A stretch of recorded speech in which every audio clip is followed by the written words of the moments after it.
ضروری ہے طلب علم کے لیے سلفی منہج کی پہچان، ایسے عالم کی تلاش جو واقعی عالم ہو اور جو واقعتاً اللہ رب العزت کی وحی سے منسلک، اور وہ علم جو حاصل ہوگا وہ اندر داخل ہوگا انسان کے دل میں، اور انسان کے دل کو اللہ کی خشیت سے بھر دے، خشیت سے دل بھر جائے گا اس علم سے۔ یہ علم نافع کی پہچان بھی اور صحیح جماعت کا تعارف بھی، ورنہ رسول اللہ صلی اللہ علیہ وسلم نے ایک جماعت کا تعارف خود کرایا تھا کہ یقرؤون القرآن ولا یجاوز حناجرهم، وہ جماعت میرے بعد آئے گی، قرآن بہت پڑھے گی، مگر ان کا قرآن ان کے حلق سے نیچے نہیں اترے، ان کا علم جو بھی ہے اوپر اوپر ہے، بڑی بڑی باتیں کریں گے، قرآن کی آیتیں پیش کریں گے، ان کا علم اوپر اوپر ہے، ان کے دل میں داخل نہیں ہو۔ دل میں کیوں داخل نہیں ہو؟ ظاہری عمل تو بہت ہے۔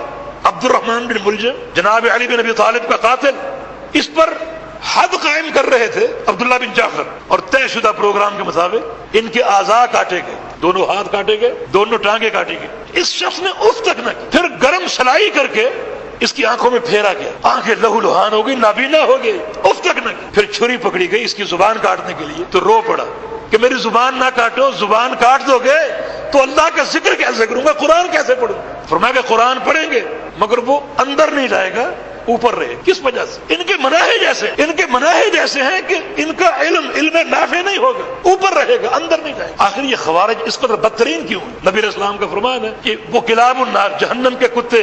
نبی علیہ السلام کا فرمان ہے شر القتل تحت عدیم السماء، یہ لوگ جب قتل ہو کر گریں گے تو آسمان کی چھت کے نیچے یہ سب سے بدترین مقتول ہو۔ خیر الناس الذین قتلوہ، اور جو لوگ ان کے قاتل ہوں گے وہ کائنات کے بہترین قاتل ہیں۔ فرمایا کہ ان کا علم بے شمار ہوگا، سب سے بہترین کلام کے پڑھیں گے مگر وہ حلق سے نیچے نہیں اترے گا، اوپر ہی اوپر رہے گا۔ کس وجہ سے؟ جو ان کے مناہج منقول ہے۔ ان کا کیا منہج تھا؟ ان کے منہج میں کچھ ایسی باتیں تھیں جن باتوں نے سب سے پہلے منہج سلف صالحین میں قدغن پیدا کی، جیسے گناہ کبیرہ کے ارتکاب پر تکفیر، اور تکفیر مطلق نہیں، تکفیر معین۔ بدترین وہ گروہ جنہوں نے صحابہ کرام کی تکفیر کی۔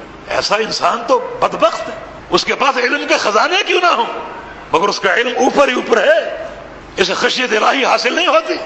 اور تکفیر معین اس کی قطعاً اجازت نہیں دی جا سکتی۔ یہ ایک شخص کے کافر ہونے کے لیے صرف اس کا بے نمازی ہونا کافی نہیں، بلکہ ساتھ یہ ضروری ہے کہ اس کے اندر کیا ہے، یہ بے نمازی کیوں ہے۔ اور باطن کا علم کسی انسان کو حاصل نہیں، صرف اللہ کے پاس علم غیب صرف اللہ جانتا ہے۔ تو اللہ تعالیٰ پر قول بلا علم ہے یہ کسی معین شخص کی تکفیر کرنا۔ تو خوارج کا ایمان ان کے اندر کیوں نہیں تھا؟ اس ایک عظیم ظاہرے کی بنا پر جو انہوں نے امت کی تکفیر کی، متعین کر کر کے نام لے لے کر لوگوں کو کافر قرار دی۔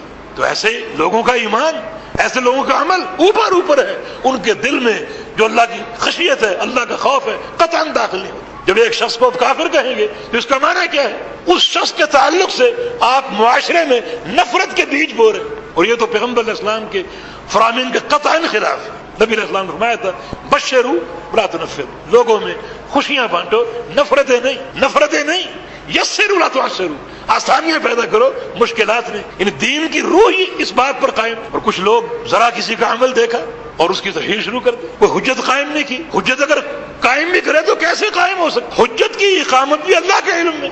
تو ایسی باتیں کیوں کی جائیں جو ہمارے دائرہ علم سے باہر ہیں، ہمارے دائرہ علم سے خارج ہیں؟ ایسی باتیں کیوں کی؟ وہ باتیں کی جائیں جن کا شریعت نے ہم کو اختیار دیا۔ کتاب و سنت نے جب بھی حکم لگایا عمل پر لگایا، کسی کی ذات پر عمومی ہے، متعین انسان پر نہیں۔ یہ چیز خوارج میں ان کی تکفیر، ان کی تنفیر، اور پیغمبر علیہ السلام نے اس قدر سخت احکام ان کے بارے میں ذکر کیا، ان کو جہنم کا کتا قرار دیا۔ فرمایا کہ یہ بہترین جو ان کا قاتل ہے، سب سے بہترین قاتل، اور اگر یہ قتل ہو گئے تو اس زمین پر آسمان کے نیچے یہ سب سے بدترین مقتول ہو۔ تو ایسا عمل کیا جائے جو یقیناً سلف صالحین کے منہج کے مطابق